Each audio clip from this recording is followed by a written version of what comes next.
Syrian President Ahmad al-Sharaa arrived in New York on Sunday, September 21st, to attend the United Nations General Assembly, marking the first visit by a Syrian head of state in nearly 6 decades.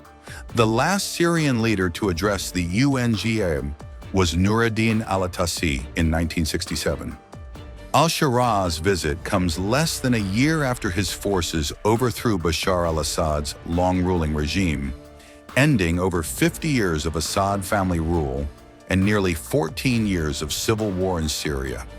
Before assuming power, Ahmad al-Sharaa was a senior commander in Hayat Tahrir al-Sham, a group designated as a terrorist organization by the United States.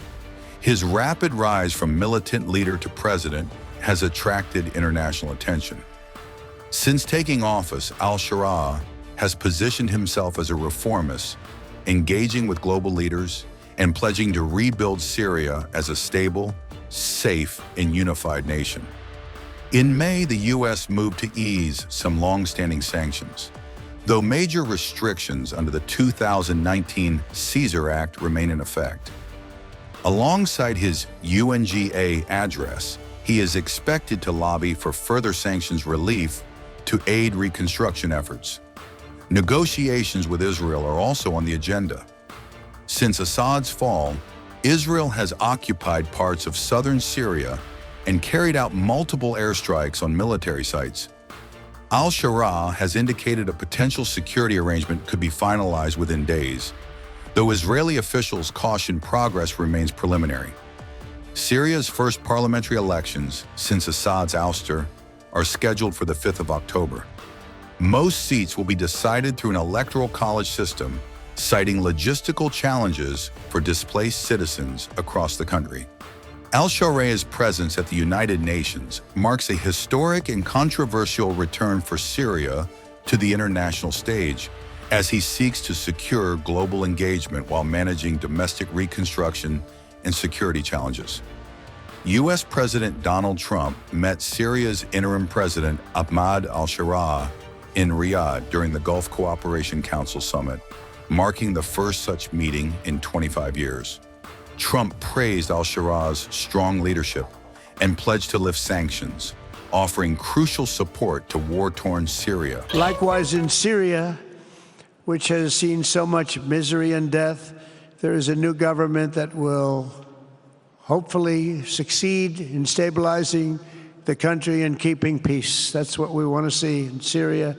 They've had their share of travesty, war, killing, many years. That's why my administration has already taken the first steps toward restoring normal relations between the United States and Syria for the first time in more than a decade. And I'm very pleased to announce that Secretary Marco Rubio will be meeting with the new Syrian foreign minister in Turkey later this week, and very importantly, after discussing the situation in Syria with the Crown Prince, your Crown Prince,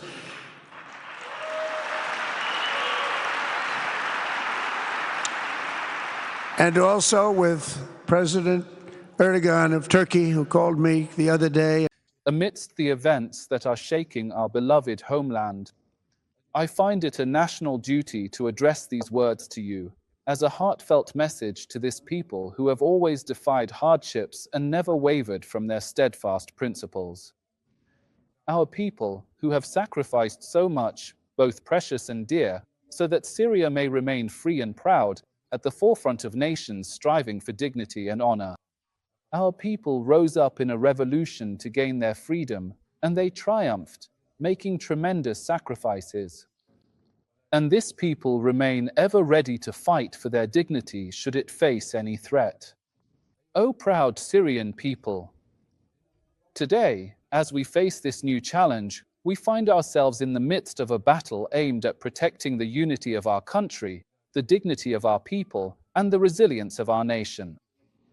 The Israeli entity, which has always made a habit of targeting our stability and sowing discord among us since the fall of the former regime, is now once again seeking to turn our pure land into a perpetual arena of chaos, through which it aims to fragment the unity of our people and weaken our ability to move forward on the path of reconstruction and progress. This entity never ceases to use every method to sow disputes and conflicts, forgetting the fact that Syrians, throughout their long history, have always rejected any form of separation or division. Possessing great power does not necessarily mean achieving victory, just as winning on one front does not guarantee success on another. You may be able to start a war, but it is not easy to control its outcome. For we are the children of this land, the most capable of overcoming all the Israeli entity's attempts to tear us apart, and we are too steadfast for our resolve to be shaken by fabricated strife. We, the people of Syria, know very well who is trying to drag us into war and who seeks to divide us. And we will not give them the chance to entangle our people in a war they wish to ignite on our land.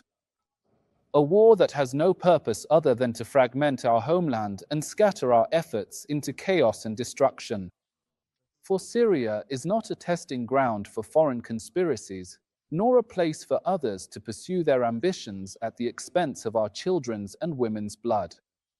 The Syrian state is a state for everyone. It is the dignity and pride of the nation. It is the dream of every Syrian to see their homeland rebuild itself anew through this state. Let us all unite, without discrimination, to restore Syria's prestige and place it at the forefront of nations living in security and stability. Building a new Syria requires all of us to rally around our state and commit to its principles, and to put the interests of the nation above any individual or narrow interests. What we need today is for all of us to be partners in this reconstruction, and to work hand in hand to overcome all the challenges we face.